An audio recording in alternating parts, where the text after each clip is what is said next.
Hey everybody, welcome back to another video. My name is Tamara and I am going into my second year flower farming here in southern Wisconsin, Zone 5A. We are in a cute little town called Verona and we have a property that's on 0.8 acres. We are scaling up our production this year to about 1/4 of an acre. In today's video, I want to talk about market bouquets. I am really dedicating myself to learning as much as I can about creating a really good market bouquet. You never have to plan your market bouquets with this much detail or this much effort. The reason why I've chosen to plan is, one, we have limited space and I need to be really mindful of how we're using it. I only want to be growing crops that make sense for my region and my market and my customer base.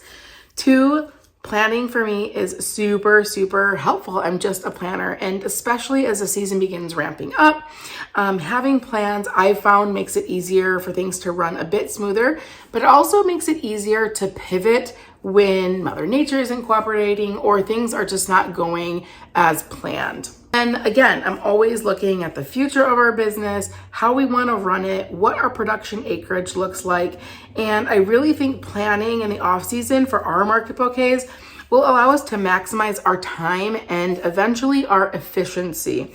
So this video today is really for probably new growers or people who really want to take their market bouquets to the next level. This so far is what it looks like for me. So first, let's talk about the why. Most people can access a farmer's market that's local and close to them.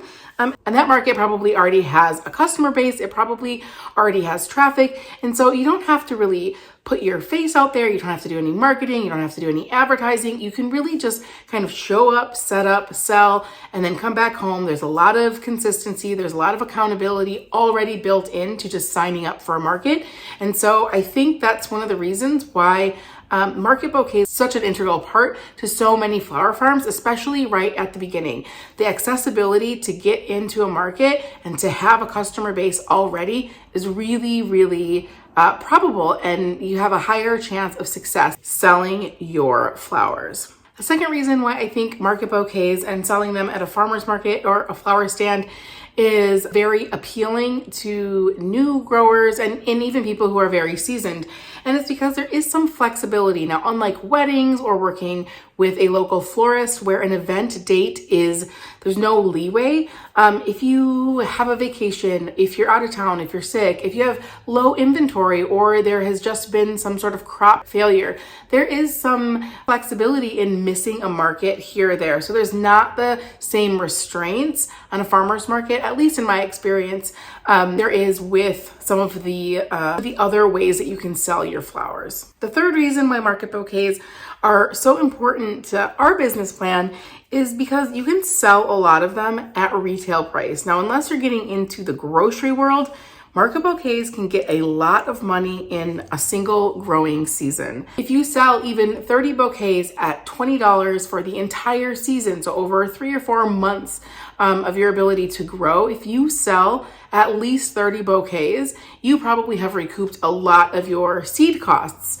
I think there's just so much potential when you can get into a space where you can sell your bouquets at retail price. And lastly, with a bit of planning and depending on the size of your market, you don't really need a whole lot of growing space to have a really successful year. So that's why for me, I'm putting so much focus onto market bouquets. I just really see them as like a huge foundational part of our business. So now let's transition into actually planning the bouquet and what that looks like. So the first thing we really want to look at is what ingredients are going into a bouquet.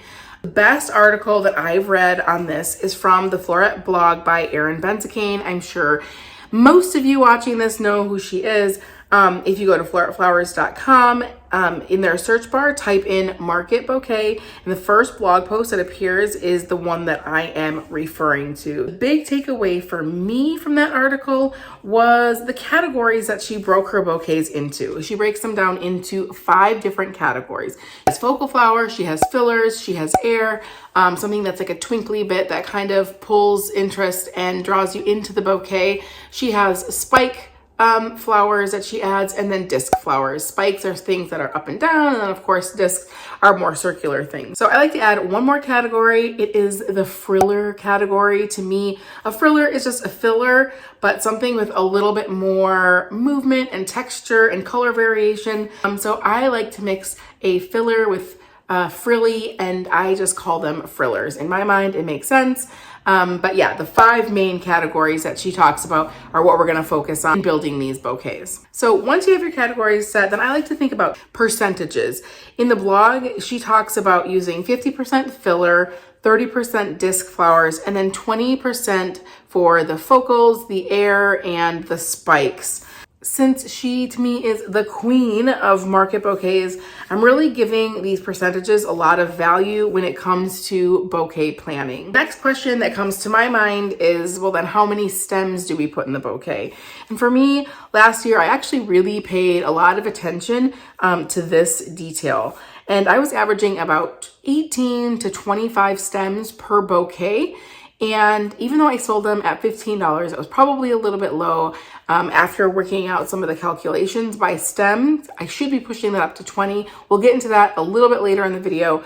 But around 22 stems is what I was averaging to get a really good, visually aesthetic bouquet. Around that number is when the bouquet starts feeling really full and it makes the customer feel like they're getting a really good value. So I've been in the retail space off and on for about 20 years. I've worked with merchandisers and store managers, and they'll all tell you, like, the number one thing the average customer wants is a good deal. They want to feel like it's worth their money and they're getting more than what they paid for. So really making sure you are using enough stems to give fullness, to give value, figure out those percentages, know how much you're charging per stem, and really keeping close tabs on making sure that you are actually earning a profit on those sales. You're not losing money on the bouquet. So the next step is to refer to like a flower harvest chart. Ideally, you will create one on your own. I have a very small one from last year. A lot of crops didn't come up for me, and I didn't plant quite as many varieties as I have planned for this year. But I got the idea a really long time ago when I was getting more into food production and I was looking into purchasing a lot of nut and fruit trees. And I actually found this chart that broke down all of the different varieties of fruit trees that you could grow, the different nut trees, and then it showed their harvest window. So it was really specific. And I started to think about that in terms of flowers. How could I track a flower's harvest window so that I know when it's gonna start blooming, when it's gonna end? That helps with succession planning, but it also helps with market bouquet planning, because you can really go down your list and see what different types of flowers are overlapping in week 18 and week 19 and in week 20. And it will really, I think it will really help me get a good idea of what parts of each category are blooming at the same time, so that I can go out to the field and kind of know, okay, snapdragons and mint are going to be blooming. I should probably start thinking about a bouquet with that kind of combination. And I am really excited to be taking really good notes and really detailed notes this season of all the different types of flowers that I'm growing, because I think it'll really help organizing and planning for those market bouquets come 2024.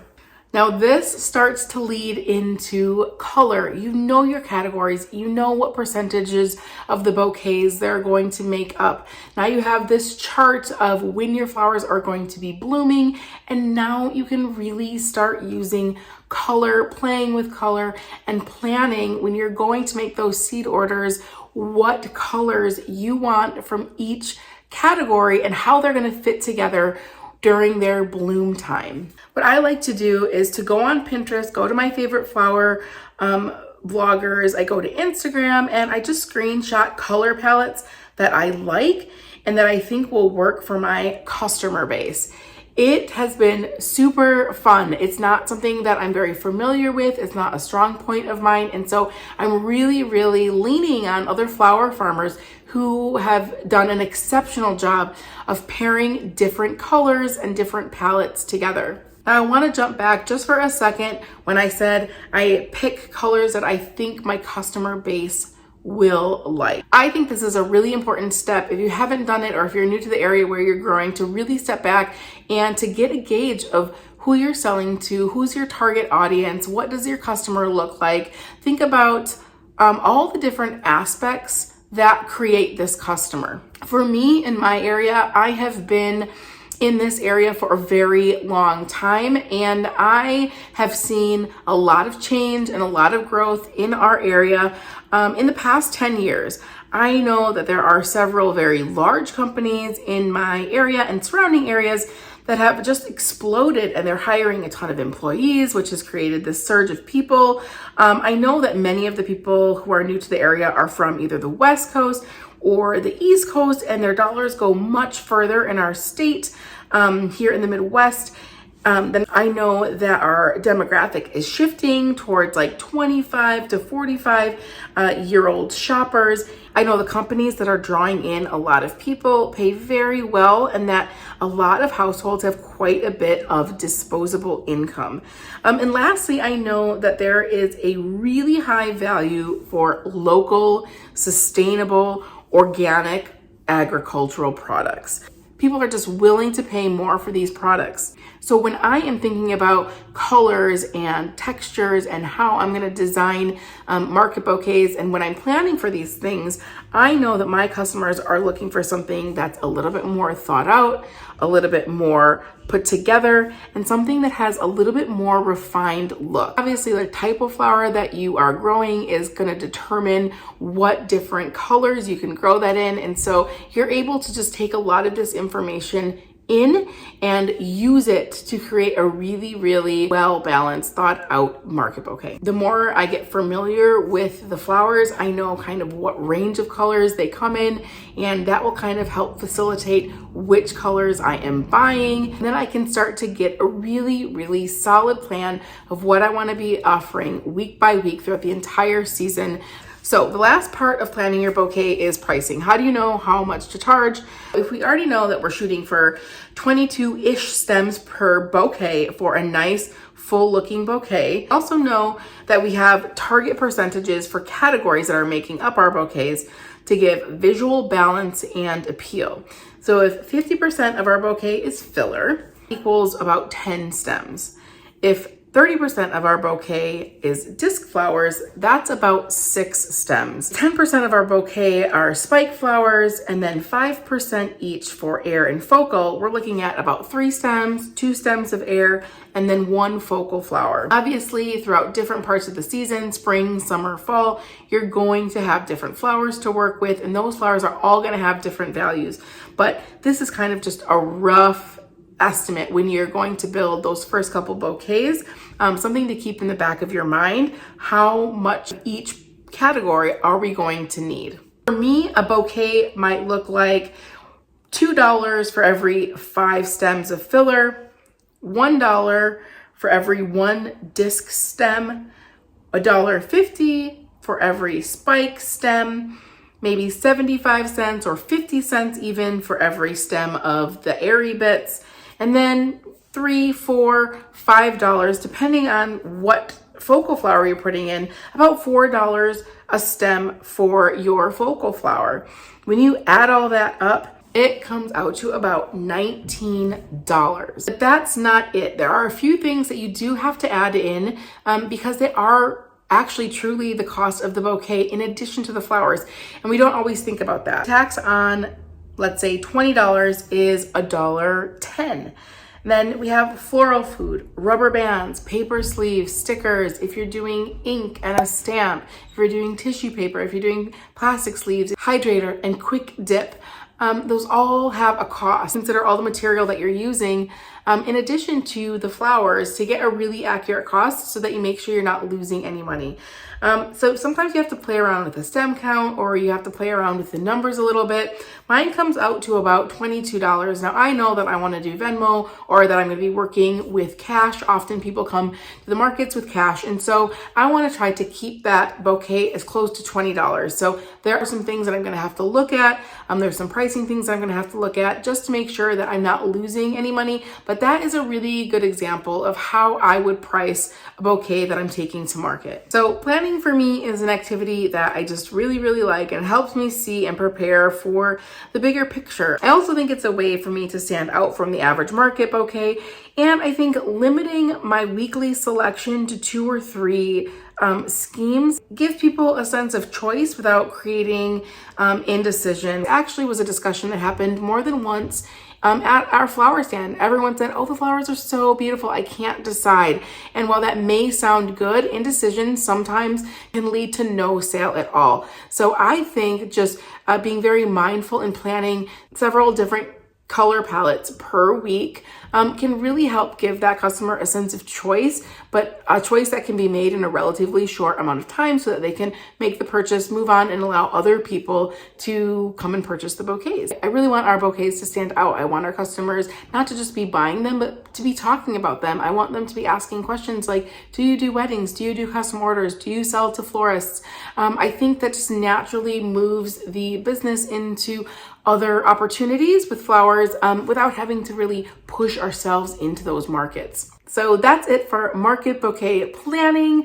That's what I intend to do as we look forward into this season's farmers market, and as we sell flowers from our roadside stand that we have in front of our house. So thank you so much for watching, and we will see you in the next one. Bye.